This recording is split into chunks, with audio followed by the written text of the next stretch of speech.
I've always been a spiritual person. I always felt like, similar to your journey, that was one of the things that was driving results for me. But I was embarrassed to talk about it publicly. I was embarrassed to incorporate it into our training. And actually, over the course of the last 18 months, I've done this and we created this framework Cosmic, and it's actually gone down really well. I'm sure there's been people that see the podcast or something like that. It's probably turned off a few people, but those are probably not people we wanted to work with anyway. Yeah, So yeah, I guess we're what's aligned.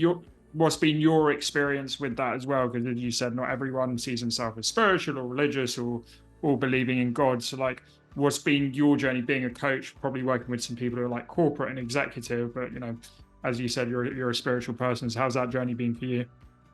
Yeah, it's been, well, like you were talking about, you just got me super curious to, I'm like, I gotta get Michael to share with me his framework, and I want to see how you've incorporated spirituality into your work, because I find it all so fascinating and fun.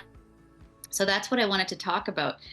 The more I have let go of fears of what people might think of me being this, like, um, talking about spiritual things and application and implication to business results, the more free I've become and the more fun I have, because I'm allowing myself to be myself, to be true to myself.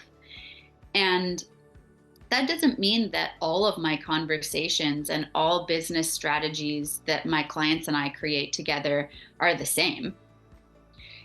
It just means that I don't hold back from asking clients and talking with audience, asking clients with permission, hey, where are you coming from spiritually? How involved do you want that to be in our work together?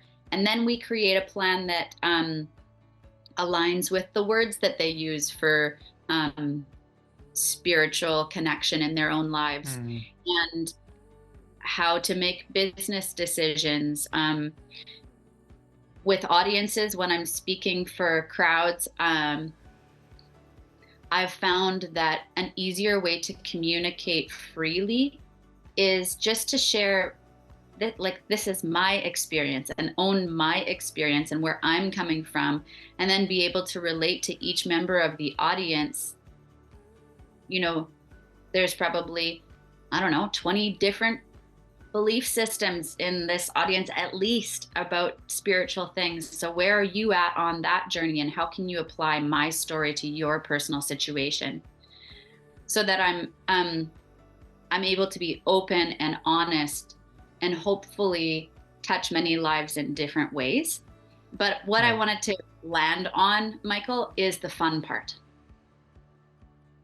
I've experienced, I'm not sure about you, but the freedom and the fun aspect of being in alignment with my values in all areas of my life is so dynamic and powerful and invigorating.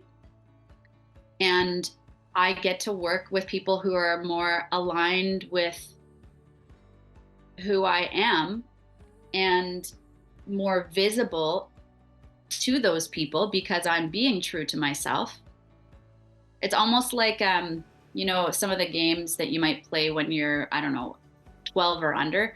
I forget that one game where it's a plastic and you end up lining up all the pieces, and then it goes, falls down. Once you get all the, Tetris, no? Tetris?